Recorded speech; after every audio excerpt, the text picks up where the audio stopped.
पूर्णमदः पूर्णमिदं पूर्णात् पूर्णमुदच्यते पूर्णस्य पूर्णमादाय पूर्णमेवावशिष्यते। ॐ शान्ति शान्ति शान्तिः। श्रुतिस्मृतिपुराणानाम् आलयं करुणालयं नमामि भगवत्पाद शङ्करं लोकशङ्करं।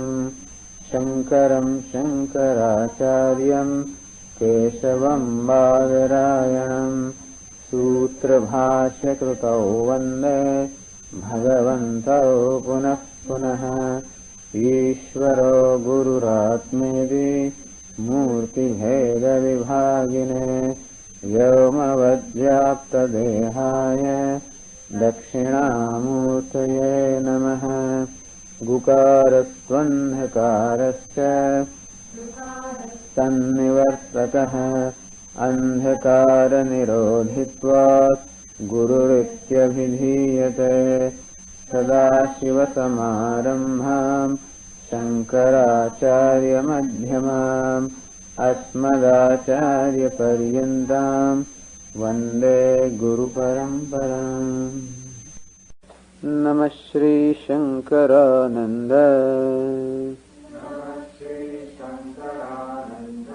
गुरुपादाम्बुजन्मने सविलासमहामोह ग्राहग्रासैककर्मणे।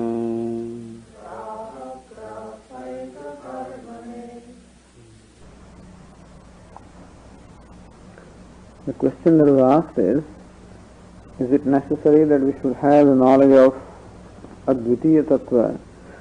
Is it not just enough that we have the knowledge of what we call Asanga Atma, meaning Atma is Asanga, free, and is it necessary that we should know Advitiyatva of Atma? Atma is one without a second. Is it necessary? Isn't it enough if we know that Atma is Asanga, meaning free, unconnected, unassociated? The answer was given is that unless you know Atma is Advitiya or non-dual, there is no way that you can know it as Asanga. To know one thing, it is necessary to know everything. To know Atma is free, unconnected, unattached, or not subject to bondage, it is necessary to know that Atma is one without a second, that there is nothing other than Atma. The moment we accept the presence of something, if we accept Prakriti, so world being there is separate from me, and Ishvara, the Lord being there again is separate from me, then there cannot be freedom, because I will definitely be weighed down by the world. Because world stands apart from me, it will limit me, and therefore there is going to be what we call the likes and dislikes. And Ishvara always stands as someone who controls me, and with reference to Ishvara I feel that I am controlled, and so the sense of being controlled and sense of being limited by the world, this will continue to remain as long as the world stands apart from me, as long as the Lord stands apart from me. So only when I know that the world and the Lord are not different from me, then alone can there be freedom, not otherwise. Then a question was asked based on the Sankhya philosophy, that after all that I feel that I am attached or connected with something, I am connected with body, I am connected to the world in some way, is only because of what we call aviveka. There not being what we call discrimination between Purusha and Prakriti. This body, mind, all of this is Prakriti, the matter, and Atma is Purusha, and not being able to discriminate between them, I think that I am connected to this body, or I am connected to the mind. So that relationship aham, mama, etc. is there with the Prakriti only because of the lack of discrimination between Purusha and Prakriti. And so when we have that viveka or discrimination, fine, I will discover myself to be a Sangha. So, Sangha niyamanayoho aviveka karyatvat viveka jnanena cha aviveka nivrittau kutah punah sangad utpattihi. That I am connected. This idea comes from aviveka, or the niyamanayoho, that I am niyamya, I am controlled by the Lord, also comes because of aviveka. What is controlled is really body. The body follows the laws of nature, and therefore it is limited and controlled by the laws of nature. What is controlled also is mind, because mind also follows the laws of nature. Only when I take myself to be body, mind, that is upadi, then alone there is a question of my feeling that I am controlled. If I know myself as different from the upadi, there is no question of my being controlled. And so Sankhya says that merely by Purusha, Prakriti, Viveka, knowing myself to be different from Prakriti should be enough to make myself know I am asangraha, meaning I am unconnected, and I am not niyamya, I am not in any way controlled. So say it was saying in the introduction of verse 232, Sangha niyamanayoho aviveka karyatvat viveka jnanena cha aviveka nivrittau kutah punah sangad utpattihi. So once we have the discrimination, there is a question of then being bound by Prakriti, etc. And so, aviveka krita sangha niyamasthedi chetada balada patito maya vada sankhya se durmate. This verse we read in the morning, that Sankhya says that all we need is viveka, discrimination between Purusha and Prakriti, meaning between the matter and spirit, or self and non-self. And by that, the Sangha, meaning the attachment or connection with the body, etc., and the sense of being controlled, both of them will go away. If this is what you have to say, then Vedantin says, you are coming back to Vedanta. Balat apatito mayavadaha sankhya sa durmate. Ultimately the Sankhya, by saying that Purusha, Prakriti, Viveka is required, comes back to what we call Vedanta alone. Says evam sati apasiddhantat apasiddhanta apadaha iti pariharati. What is apasiddhanta? Sankhya. So Sankhya actually, apasiddhanta meaning going against a siddhanta, going against a principle. So when you accept that what you require is viveka or discrimination between Atma and Anatma, it will also ultimately it will amount to discovering Atma as Advitiya. Then alone that discrimination will really be complete. And so you are ultimately coming back to Mayavadha. Maya means that this bondage is a creation of what we call adhyasa, superimposition. So as we said, ignorance has two aspects, avaram and vikshepa, veil and projection. And this projection aspect sometimes is called a Maya. So what we call bondage is nothing but adhyasa, superimposition of the attributes of Anatma upon the Atma, and so taking the Atma as alpa or limited and mortal, etc., which are the attributes of Anatma. So this is what, and not recognizing Atma for what it is, this is really bondage. And therefore, when you talk of Viveka, you are only talking about Viveka Jnanam, meaning you are talking about what the Vedantin says, namely discrimination between Atma and Anatma. And when you really do that, you will discover that Anatma or non-self is not really different from self. To begin with, we start with discrimination between the self and non-self. But then it is not that the self and non-self remain as two independent categories. That the non-self or Anatma stands on its own legs and Atma stands apart from that. That is not the kind of discrimination we are talking about. When we inquire into the nature of Anatma, we find that Anatma does not enjoy a reality independent of its own. So the reality of Anatma totally depends upon Atma. And so there is only one thing, namely Atma. Anatma is what we call Mithya. So Mithya is not opposed to Satyam. When we discover that, then that is the discovery of Advitiyatva of Atma, meaning the non-duality of Atma. So if you look at the Tika on the verse 232, Ayam Bhavaha, this is the idea that is conveyed there. Aviveko nama kim viveka bhavaha kim vataranyah utatad virodha. Aviveko nama, what do you mean by aviveka or non-discrimination? Which ultimately means only ignorance.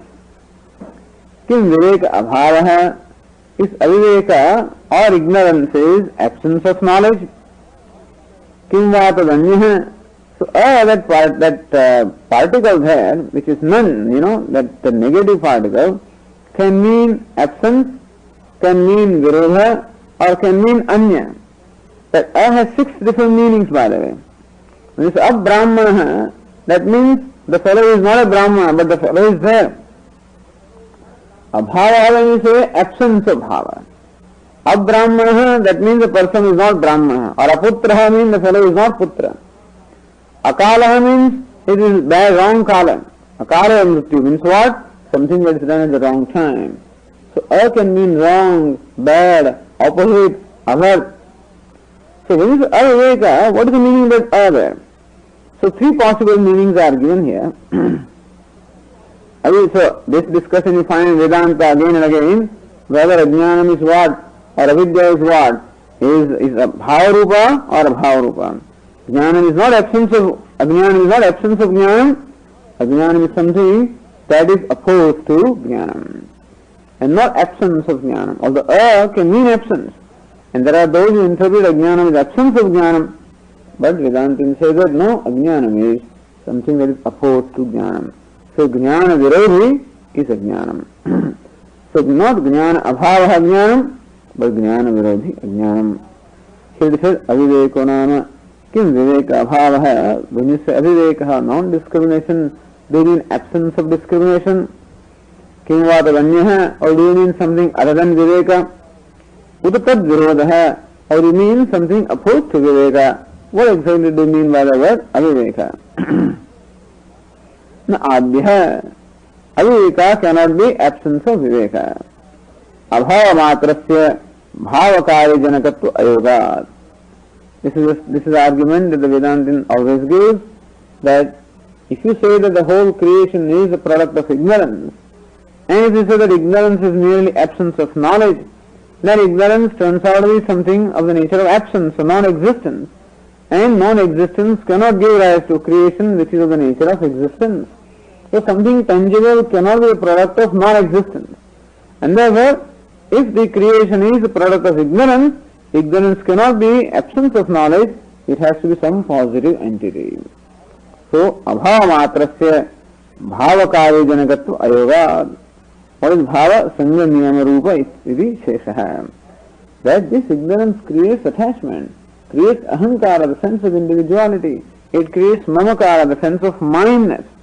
It creates helplessness. All of this is aviveka is able to do. Obviously that aviveka or ignorance cannot be absence of knowledge. Na dvitiyaha, it cannot be something different from knowledge or viveka. Vivekat anyasya ghatadehe sanghetutva adarsanat. So viveka here then would mean knowledge, and knowledge would mean chaitanya or consciousness, and something other than chaitanya is like inert thing, ghatapata. So if you say that aviveka or ajnanam is something different from jnanam, where jnanam would mean consciousness, then this ghatapata etc. is something different from viveka, something different from jnanam. And we never find chairs and tables etc., these objects, creating any attachment in me or creating a sense of bondage or helplessness in me. And therefore aviveka cannot be what we call vivekat anyaha. And what is the third paksha? It is utatad virodha. So it is viveka virodha avivekaha. So it is absence, not absence, but something that is opposed to ignorance is called knowledge. So tritiya means aviveka virodhitve vivekasya. When viveka is accepted to be aviveka virodhi, tasya bhava rupa ajnanatvam eva iti mayavada prasanga iti. In that case, aviveka turns out to be bhava rupa, meaning something that can be removed by viveka. So something that is there, like a putra, that's what Saraswatiji says. When you say a putra, it's not absence, it's not absence of putra. It's not but a putra is a person. So this fellow is a putra means he is not putra. So but some fellow is there who is not absence, but who is other than putra or different. So a putra is some positive entity. So also ajnana is a positive entity. Therefore it gives rise to what we call a positive or tangible creation. By positive we don't mean real, But ajnanam also is mithya, and give rise to creation, that is also mithya. And therefore, if you accept this aviveka as opposed to viveka, then you are just saying the same thing that we are saying, that ignorance is something that is opposed to knowledge. Mayavada prasangaha sankhyamate. And then Sankhya have to accept Mayavada, in which case you fall right in the lap of the Vedantin. And this is what you will find all the time Acharyas doing. Take any particular stand and then bring the fellow ultimately to Vedanta. You keep on making him see the fallacy involved in his reasoning. And as a result of that, that fellow ultimately comes to see what you are saying and ultimately agrees with you. So the way we take any particular school of thought, see the fallacy involved there, and as you point out the fallacies, the fellow sees a need for accepting more and more of what Vedantin is proposing. Ultimately, he comes to the same standpoint as that of Vedanta. This is a typical example here. Okay, now we proceed where a standard argument of Sankhyas is given here. This is a problem that Sankhyas have and everybody has. If you say that Atma is one without a second, that Advitiya Tattva, so the truth is non-dual, in that case, how do you explain the Vyavastha? See, any principle or any Siddhanta should be able to explain the life that we experience, any Prakriya. So ultimately, Ajnana also turns out to be Prakriya. So any Prakriya or a process should be able to explain our experience or our life. Otherwise it doesn't serve the purpose. So in the life we constantly encounter the duality. We encounter so many different living beings. So it is our experience that this person is different, that person is different, I am different. So duality is something that we experience. When you say that Atma is one alone, then it would mean that if the self of me is the self of everyone, then if I am happy, then everybody should be happy. If I am unhappy, everybody should be unhappy. If there are some people who are free, like Shukadeva, etc., Vamadeva, these great people are supposed to be liberated, then everybody should be liberated because Atma is one alone. And by the same token, if somebody is bound, then everybody should be bound. So they say that if Atma is one, then how do you explain this diversity that we come across? Valid point. So Advaita Adhyupagame Bandha Moksha Vyavastha Anupattehe. How do you have this Vyavastha? We find in our experience, some people are bound and some people are liberated. Liberated may be few, but there are, and rest of them are bound. If you say that Atma is one, then if one Atma gets liberated, everybody should get liberated. If one person feels happy, everybody should feel happy. Otherwise, that means with oneness, when you accept the non-duality of Atma, you cannot explain this Vyavastha, meaning this order that we find of bondage and liberation. The diversity that we experience in our life cannot be explained if you accept non-duality of Atma. This is what the Sankhya have to say. And therefore they say that we accept that Atmas are many. In which case, one fellow can be liberated, other fellow can be free, one can be happy, other can be unhappy, and that is why they accept the multiplicity of Atma. Therefore it says, Atma Bhedaha Angikartavyaha. You will have to accept multiplicity of Atma if you want to explain the multiplicity or diversity which we find in our life. Iti Chodayati, this is how the question is asked here. In the verse 233.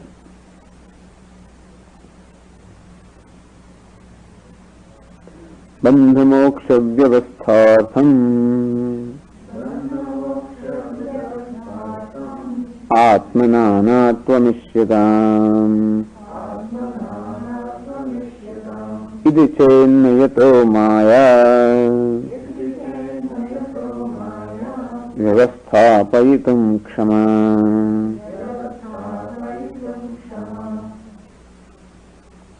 So first line is a Purva Paksha, is a question, doubt. Bandha moksha vyavasthartham atmananatvam ishyatam iti ched. If you have to say that Bandha moksha vyavasthartham, in order to explain this diversity of the bondage and freedom, which means everything else, pleasure and pain, and heat and cold and so on and so forth. All these diversities that we experience in life, that one fellow is hot, other fellow is cold, one is happy, other is unhappy, and so on and so forth. For explaining that, Atmananatvam Vishyatam, we say that one has to accept the multiplicity of Atma. That Atmas are many. This is what we will explain. Except if this is your contention, then we say no. For the sake of explaining this diversity, there is no need to accept the diversity of Atma. So, ekasyapi atmanah maya bandha moksha vyavastha upapattehe ma evam. He says, well, ekasyapi atma, even for one atma, even when we accept only the non-duality of atma, maya bandha moksha vyavastha upapattehe. This maya can make it. So this Vedanta is doing, everybody gets frustrated with this, Whenever there is a question that cannot be answered or cannot be explained, you say maya. Or whenever you cannot define something, anirvachaniyatvam. You cannot, it just defies every definition. And so impossible is made possible by maya. That's what they do. And so one answer is there, maya. And that is how every other contention is dismissed. That's what he says. Ekasyapi atmanah maya bandha moksha vyavastha upapattehe. That even though Atma is one, self is one. Maya is that which can make appearance of diversity where in fact there is only oneness. Maya can do that. Just as when I am standing in a room with 50 different mirrors, then even though I am one, there is an appearance of 50 fellows there. Just because 50 entities appear there does not mean that in fact there are 50 persons there. That's only one. And therefore, so just as one can be made to appear as many, similarly also one Atma can be made to appear as many Atmas. So there is a multiplicity. In the mirrors there is multiplicity, not in the person.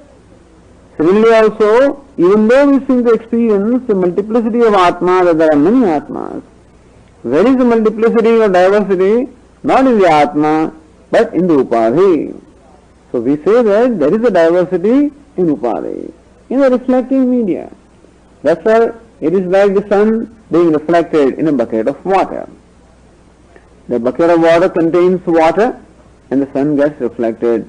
There is diversity in reflections, not in the sun. So this gross body is compared to a bucket and the mind is compared to the water in the bucket. And the jiva, Chidabhasa, is compared to the reflection of in that mind. And so where the duality is only in the reflecting media in the Upadhi and not what is reflected. This is the answer that Vedantins give to explain the multiplicity. Meaning that multiplicity or diversity is an appearance and not a reality. And who creates that appearance? Maya. So Maya creates the appearance of multiplicity where in fact there is only one. So ekasyapi atmanah maya bandha moksha vyavastha upapattehe ma evam. Meaning that for the sake of explaining this diversity which we experience, there is no need to accept the diversity of Atma, because Maya can create an appearance of diversity where there is in fact one alone. In this manner, that doubt is answered or refuted. The position is refuted. Na yato Maya vyavasthapayatum kshama. This Maya, kshama, is quite capable of vyavasthapayatum, is quite capable of presenting before you the diversity where in fact there is only oneness. Then the person asks the question, Maya api katham vyavasthapayet? How can Maya do this? Even Maya also, how can it create the multiplicity where in fact there is only one? Iti ashankya tasyaha durghataritva swabhavya tityaha. That alone is called Maya, which makes impossible possible. Tasyaha durghataritva swabhavya. So durghataritvam, durghata is what? Ghatana is possibility or occurrence. Durghata means that which cannot happen. So ghatana means happening also. Or creation. So that is impossible can also be created by Maya. That is its nature. And therefore, It is quite capable of doing it. That's what is being said in the verse 234. Durghatam ghatayamiti viruddham kim na pashyase vastavo bandhamokshau tu shrutirna sahate taram.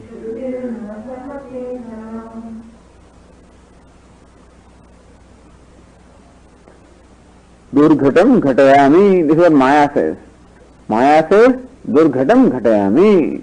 I'll make the impossible possible. It is viruddham kim na pashyasi. Don't you see the whole world is nothing but full of contradictions? Everything in the creation is full of contradiction, where one thing can be simultaneously a source of pleasure as well as pain. So what is a source of pleasure for one person can very well right away at that moment can become the source of pain to another person. And what was a source of pleasure to me itself can become a source of pain to me also. And therefore, you can see that everything is full of contradiction or dvandva. Dvandva means pairs of opposites, they reside in the very same locus, like the two sides of a coin. And therefore, don't you see this? Isn't it evident to you that the whole world is full of contradictions? So, Durghatam ghatayami, someone says, well, Maya says, that I can make the impossible possible. Iti viruddham kim na pashyasi. Don't you see all virodha or contradictions everywhere?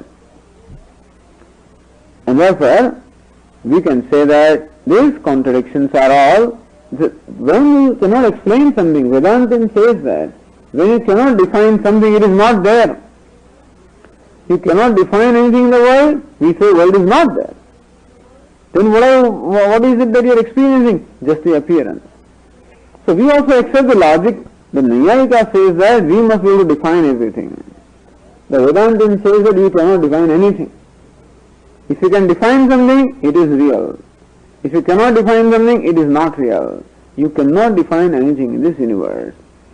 Is this matter of the nature of wave or particle? That's where the contradiction starts. And the matter also shows contradictory nature.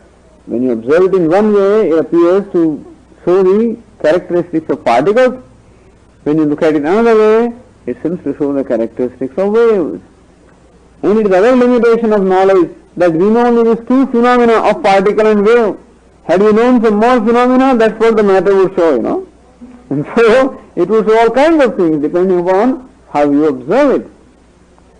And therefore, there is nothing in the creation which you can really pinpoint or define it to be such and such. In fact, not only that, but everything in the creation manifests contradictory nature simultaneously. That alone shows that nothing can really be brought within the realm of definition. Everything is viruddham, meaning contradictory. Don't you see the whole creation full of contradiction? So, bandhasya avidyakatvevi moksho vastava abhideta asankya. Alright, that means diversity is merely a product of Maya, which is a bondage, that sangaha niyamyatva. So that attachment, that is aham mama, and that I am limited, I am controlled, all of these, the products of bondage, all of these are products of ignorance. But at least you will accept that moksha is real, all that bondage is apparent or a product of avidya, bandhasya avidyakatvevi. Even though the bondage is avidyaka, avidyaka means what? The product of avidya. So even if you accept the bandha, the bondage is product of ignorance, moksha vastava abhivedavya. At least you will accept that moksha, liberation is real. Iti asankya shruti virodhat mayavam. We say that even bondage also, moksha also is unreal. Moksha enjoys the same degree of reality that bandha enjoys. If bondage is unreal, liberation also is unreal. So as far as Shruti is concerned, nothing is real other than Brahman. So this is vastavoti, vastavo bandha mokshautu shrutir na sahatetaram, na sahatetaram, atitaram neva sahate ityartah. Shruti meaning the scriptures totally cannot accept the reality of bondage and liberation. bandham mokshamapi vastavam na sateti bhavaha. So, just as Shruti does not accept the reality of bondage, Shruti does not accept the reality of liberation. That even when I feel that I am bound, I am free. And therefore, it is discovery of the freedom, or discovery of the Atma who is ever free. Not that Atma who is bound becomes free. So, prapancho yadi vidyata nivartetana samshaya maya matramidam dvaitam advaitam paramathatha. When he's going to quote another verse from Mandukya Karika, prapancho yadi vidyata nivartetana samshaya. Had prapancha of the samsara been there was a question of elimination of samsara.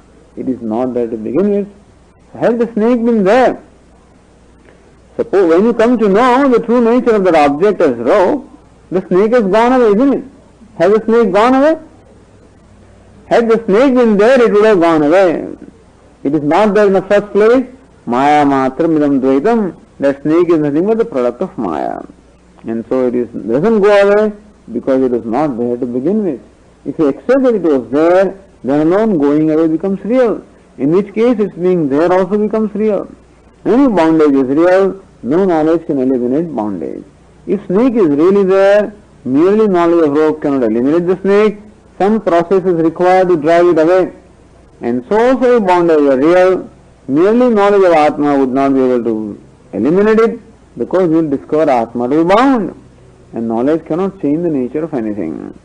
The fact that knowledge eliminates bondage shows that bondage is a product of ignorance, and then moksha also is of the same degree of reality. So Shruti does not at all accept the reality of bondage and liberation both. Where did you find this? Moksharehe vastavatva pratishedikam shrutim pasati. Where did you find that? Even the moksha also is unreal. Where did you find that? Vastavatva pratishedikam shrutihi.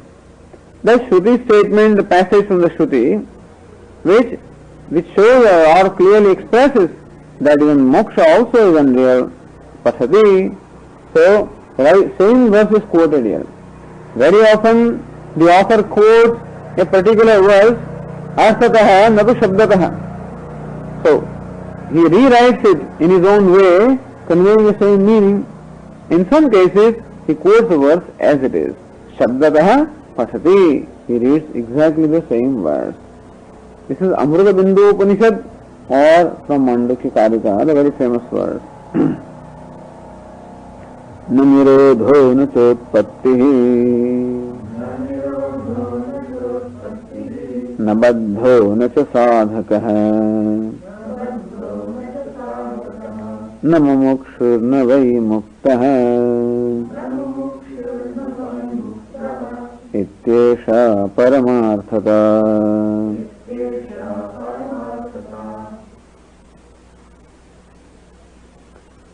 न निरोधः न च उत्पत्तिः न बद्धः न साधकः न मुमुक्षुः न वै मुक्तः इति एषा परमार्थता. This is paramarthata. This is the ultimate truth. And what is it? Na nirodha. Nirodha means nashah. There is no such thing as destruction. That the whole universe is created, the universe is sustained, and the universe gets destroyed. No, there is no destruction at all. How come there is no destruction? Because no utpattihi. Or you can say nirodha means death. There is no such thing as death for the Atma. Not utpattihi. Why? Because there is no birth. What do you mean by birth? Birth is beautifully explained by the Naiyayikas as deha sambandha. They also accept that, they take the subtle body as Atma. But anyway, Atma also does not die nor is born. Then what do you mean by the birth? Birth is nothing but the deha sambandha. Atma coming in contact with another body is called janma, or the birth, and Atma, the disassociation with the contact with the body, is called death. So, there is no death for the Atma, nor there is birth, meaning deha sambandha, association with the body, that phenomenon also is not there. Na baddha. Baddha means who? Sukha dukkhādi dharmavan. Atma is never bound. So, it's not that Atma feels happiness and unhappiness. न कर्तृत्वम न कर्माणि लोकस्य सृजति प्रभुः न कर्म फल संयोगम स्वभावस्तु प्रवर्तते. There is no kartrutvam, there is no bhoktritvam in the Atma at all. And therefore, it is not Atma who feels the pleasure and pain, it is not the Atma who performs the actions or experiences different results, it is not the Atma who is responsible for connecting the action along with its result. It is totally unconnected. And therefore, Sukha Dukkhādi Dharmavan, there is nobody actually who experiences pleasure. There is no such thing as pleasure and pain or experiencer of pleasure and pain. That I am experiencing pleasure and pain is only delusion. There is in reality no experiencer of pleasure and pain. How nice it is to know, even if at least it is nice to know that this is what it is. Whether it has become a fact or not is a different thing. But Vedanta releases so many things. At least to know that there is no pain even when I think that there is pain. There is no bondage even when I think there is bondage. Even that kind of an understanding itself gives a great relief. No sadhaka, there is no seeker. Shravanadi anusthata, who is a sadhaka or seeker? One who is very sincerely listening to the scriptures. Shravanam, one who is deliberating upon the scriptures. Mananam, one who is meditating or contemplating upon what has been known. Nididhyasanam. So one who is sincerely doing Shravanam, Mananam, Nididhyasanam, the sadhaka, he also is not there.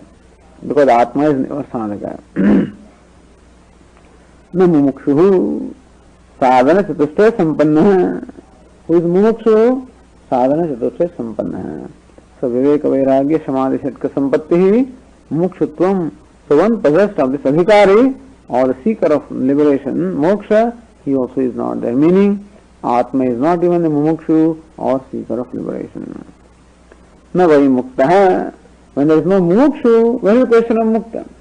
When there is no desire of moksha, where is the question of one who is free? So even muktaha also is not there. Meaning, it is always muktaha, not that it becomes muktaha. Muktaha means nivritta avidya. Even Atma is not muktaha, not the one whose avidya has been eliminated because he never was ignorant. There is no enlightened Atma because there is no ignorant Atma. Iti etat sarvam vastutah nasti. It should be vastutah. In reality, all of this is not there.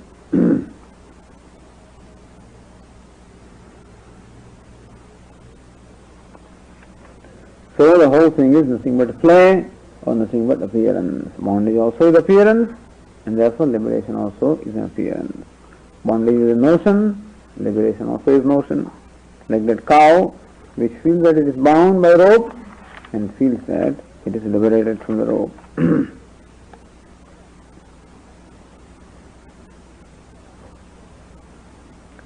And thus the whole discussion evam jiveshwaradi bhedasya mayamayatvam upapaditam upasamharati. What has been intended to be conveyed in all this discussion is that duality between Jiva and Ishvara which you experience, that Jiva the seeker is different, Ishvara the sought is different, the subject, the Atma is different, object, the world is different. This kind of duality that we experience is only what? Mayamaya. Is only a product of Maya in appearance and not in the real sense. That has been the thrust of the discussion in last few verses. Upasamharati, and that is now being concluded in verse 236. Mayakhyayah kamadhenoho vatsau jiveshwarabhau yathecham pibatam dvaitam tattvam tadvaitameva hi. Very interesting. Mayakhyayah kamadhenoho.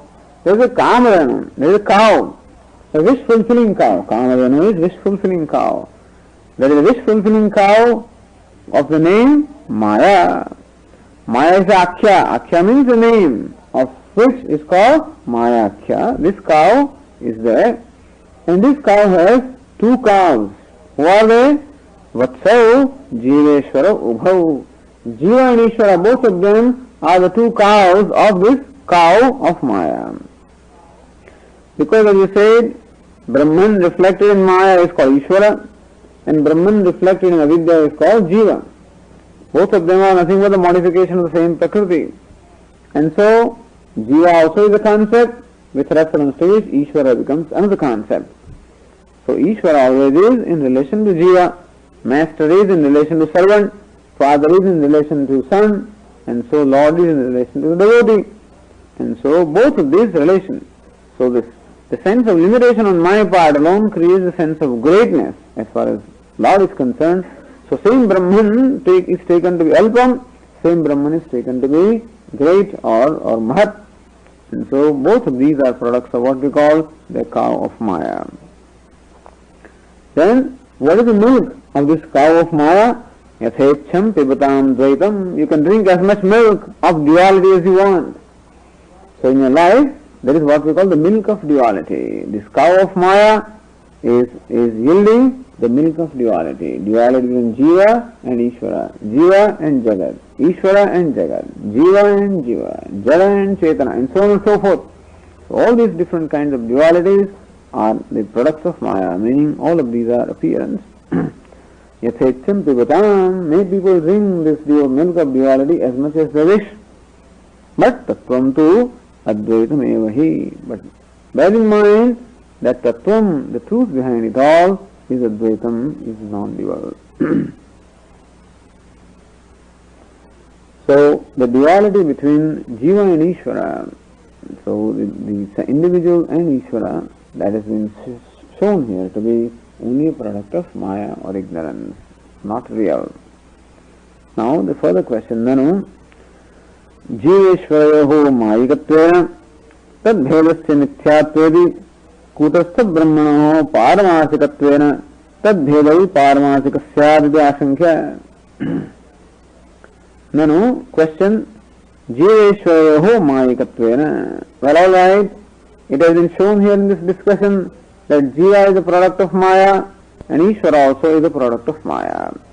So since Jiva and Ishvara, both of them are products of Maya, tad bhedasya mithyatvedi, and therefore the bheda or the duality between Jiva and Ishvara is mithya. Because both of them are products of Maya, and therefore the duality between them is not a real duality, is only a sense.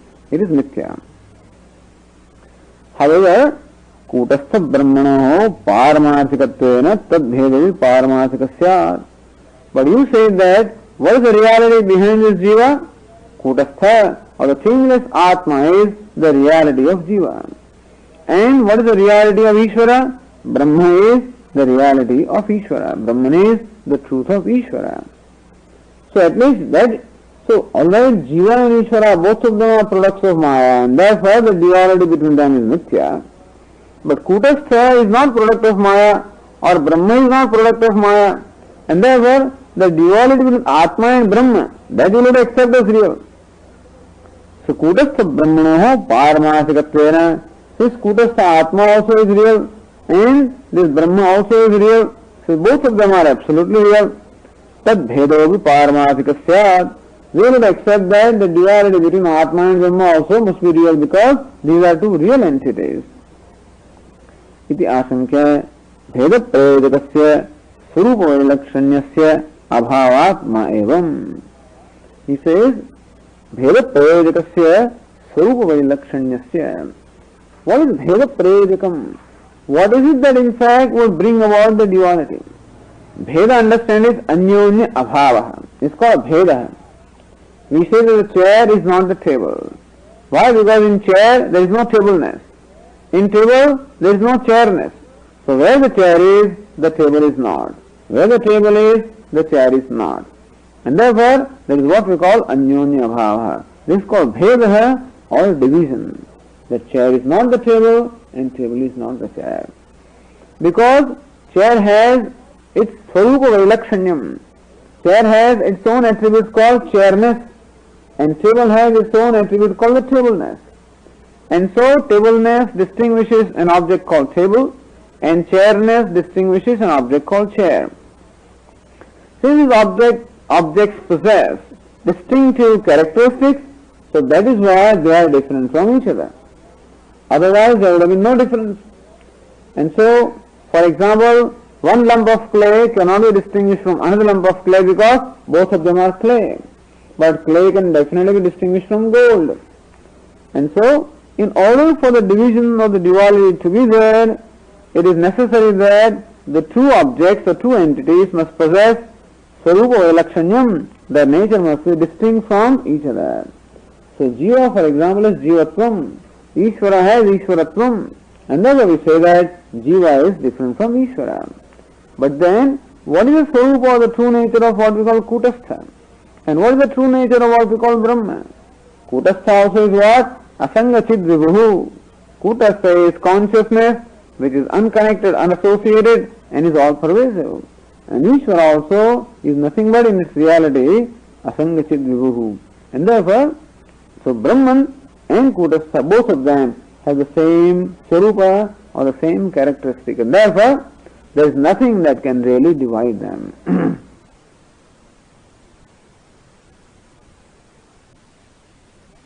What we call Bheda, and such Swarupa Vailakshanyam not being there, Ma evam, therefore Kutastha and Brahma also cannot be different from each other.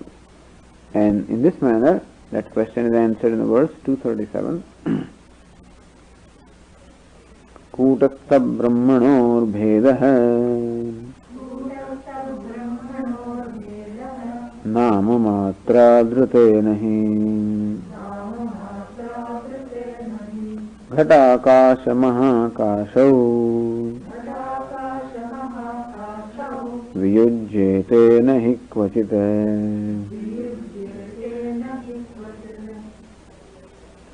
Kutastha Brahmanoho Bhedah Namamatra Dhrute Nahi. There is some kind of a difference between Kutastha and Brahma. What is the difference? In name, that Kutastha is called Kutastham and Brahma is called Brahma. Well, there is a difference in name. But beyond that, there is no Namamatra Dhrute Nahi Bhedah. Kutastha Brahmanoho, between Kutastha and Brahma, or between Atma and Brahma. Bheda hai naam matra dhrute nahi. That duality between them or the difference between them is in nothing more than name. Only thing that is different between them is name is different. Atma is called Kutastha and Brahma is called Brahma. And so it may sound that they are two different entities, but the difference between them is merely in name. Naam matra dhrute nahi. Beyond name, there is no difference between them at all. Because that which would establish a real difference is not the name, but the characteristics. So you can call something as Toyam and Udakam.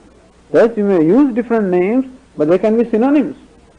So we cannot say that because the names are different, therefore there are necessarily two different entities. We have to analyze the nature of an entity to determine whether the entities are different. And so even though Kutastha and Brahma, two names are used and there is a purpose. Because the person thinks that Jiva is different and Ishvara is different. And therefore, as we discussed earlier, in order to make him see the non-difference or non-duality between Jiva and Ishvara, we take separately undertake an inquiry into the nature of Jiva and into the nature of Ishvara. And we say that the truth of Jiva is Kutastham, truth of Ishvara is Brahma, and ultimately show that both of them are identical. So beyond other than name, there is no difference between the two. So namatra bheda pratitopi api vastutah bheda bhave drishtandam purvoktam smarayati. Here the author gives that earlier drishtanda, illustration, just to keep connecting the whole text. This idea of connecting, that we are not all the time digressing, we feel that all the time he is discussing something different. No. Keeping that illustration in mind, again and again, it is shown how everything ties into that. And so, just as there are two names called Ghatakāśa and Mahākāśa, pot space and total space. Those two names are there. Namamatra bheda pratitau api. And so, There is a difference between Ghatakasha and Mahakasha as far as the names are concerned. Vastutah bheda bhave. One who does not know the nature of the two things might think that these are two different entities, but Vastutah, in reality, there is no difference between the two. Drishtantam puroktam smarayati. The illustration that has been earlier given is again brought to our memory.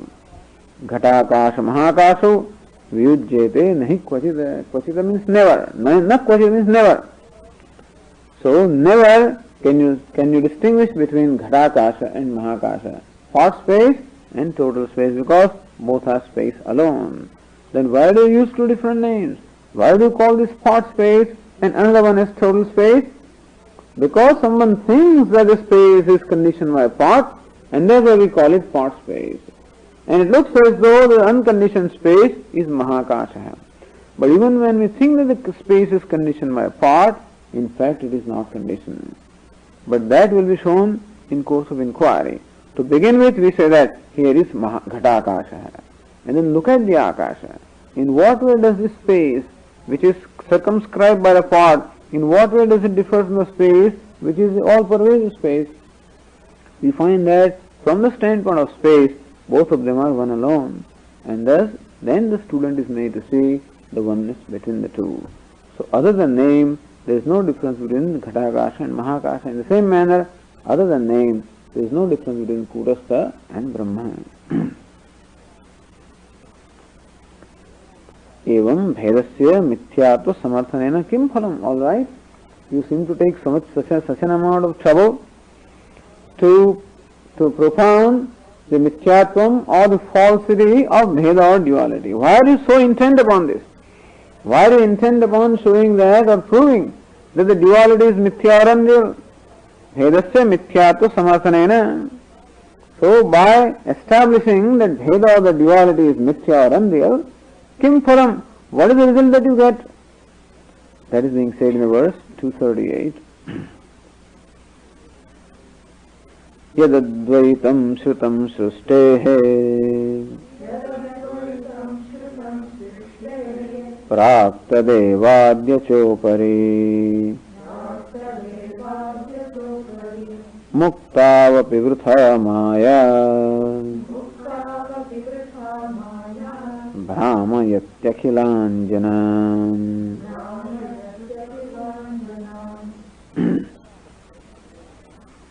Yat advaitam srishtehe prakshrutam. That advaitam of the non-dual truth, srishtehe prakshrutam. Shrutam means shrutyat pratipaditam. The Shruti, meaning the Upanishad, so teaches us about a presence of the non-dual before the creation. How does it teach us? The Tikakara quotes the statement, Sadeva Saumya idam agrafid ekameva dvitiyamiti shrutau yat advitiyam brahma pratipaditam. So this Shruti says that the whole universe before the creation was Sat or existence, Brahman, one without a second. And thereby Shruti tells us that the reality of this whole diverse universe is nothing but Brahman, which is one without a second. That's the reason for saying this. In this manner, the Shruti teaches us or expounds this non-dual Brahman before the creation of the universe. So yat advaitam srishtehe prakshrutam tadeva adya. What exists now?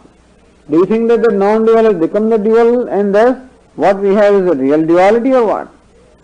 So when the Shruti says that before the creation the universe was non-dual, so agre sadeva somi idam, idam means this universe agre asit, it is before like that. When you say before it was non-dual, does it mean that now it is dual? Does it mean that the diversity that we experience now, is it real? He says no, adyapi, even now also what there is only non-dual. Then why does Shruti says agre? That is because it has to keep in mind the samskara, the orientation of the student. So student has a certain orientation of time. Student thinks that what was in the past is different from what is in the present. And student thinks that this duality is real. And therefore, keeping in mind his orientation, the scriptures say that Before the creation, the universe was non-dual, one without a second. And then the student recognizes that non-dual and then sees that very same non-dual obtains in every name and form. And what obtains now also is same asti bhati priyam. The nama rupa keeps on varying, but what obtains is only asti bhati priyam. Same Satchit Ananda. And so adya. And then what? Upare. What will happen when the whole universe gets destroyed? Will that advitiyam, the non-dual, will it be affected? Upari means pralaya kalevi, as footnote number 1 says. And the same non-dual will remain even in the state of dissolution.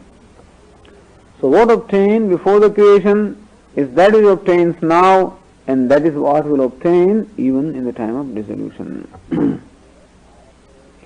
Tadeva kalatrayapi abadhyatvena vastavam.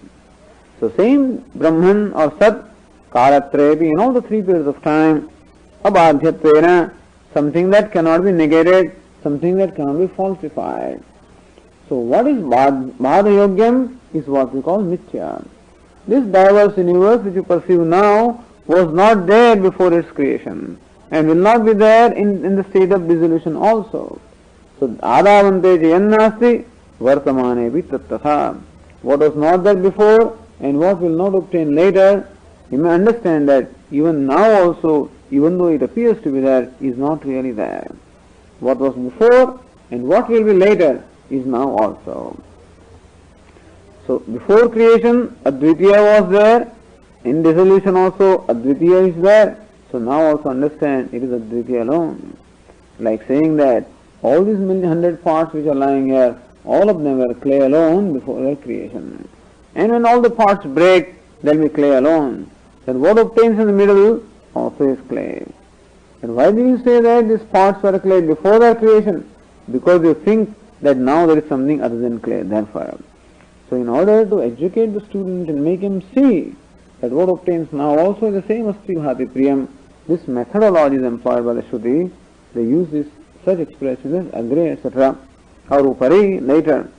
But there is no intention to imply time.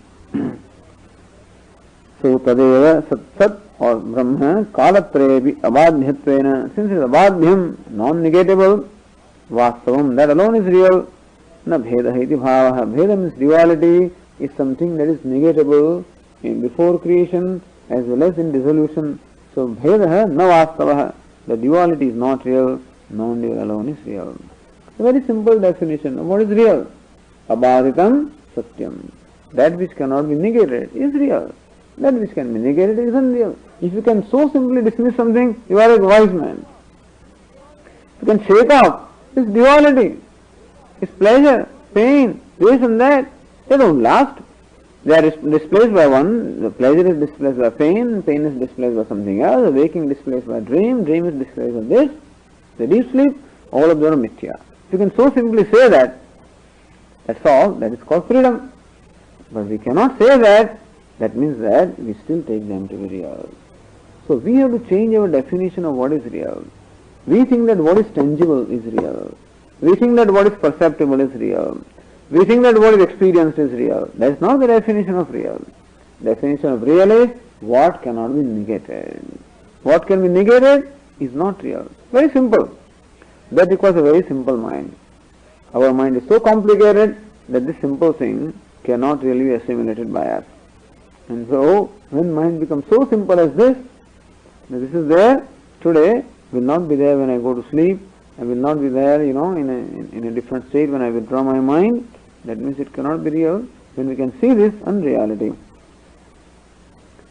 then we see the mithyatvam, or we see the truth. Kutastarhi sarvaihi bheda abhinivesha kriyate iti. So if it is like this, that what we call duality or diversity is unreal, then how come everybody takes this duality as real? Everybody takes that division as real. Why? Bheda abhinivesha. Abhinivesha means a total commitment or attachment. Abhinivesha. So how come everybody is committed to this duality? Everybody takes duality as real. Why is it so? Ityataha. That question will arise. If you say that I can be wrong, a few people can be wrong, everybody cannot be wrong. See, everybody says that we are limited. When we compare notes in the meetings, what do we find? Everybody has the same thing to say. That I am also unhappy, this is also unhappy. Everybody says that. I am limited, everybody says they are all limited. That shows that when we compare notes, we find everybody like that. No, everybody cannot be wrong. So if you say that the duality is wrong, if samsara is mithya, then how come everybody takes it so as real? It says vrutha maya bhramayati akhilanjana. That is called maya, which makes impossible possible, which creates an appearance of what is not really there. As Swami likes to say, just because everyone says that the sun rises and the sun sets, doesn't mean that in fact there is rise or setting of the sun. And so the maya creates the appearance of a sunrise and sunset. And the earth, which is constantly revolving, there is an appearance that it does not revolve, it appears to be stationary. What appears to be standstill need not be standstill, what appears to be moving need not be moving.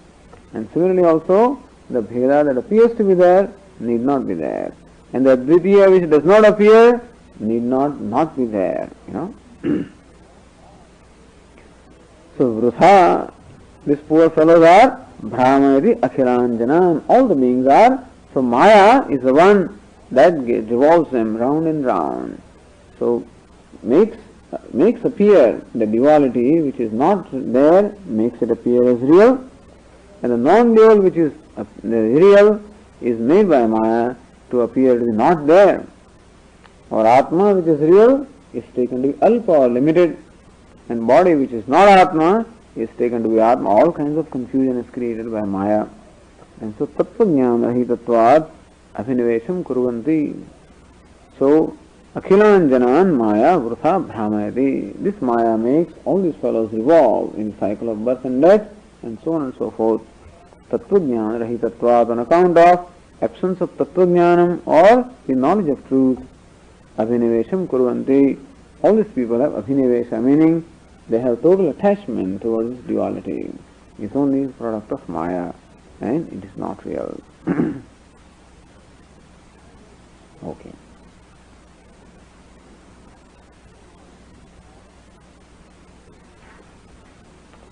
Om Purnamadah Purnamidam Purnat Purnamudachyate Purnasya Purnamadaya Purnameva Vashishyate.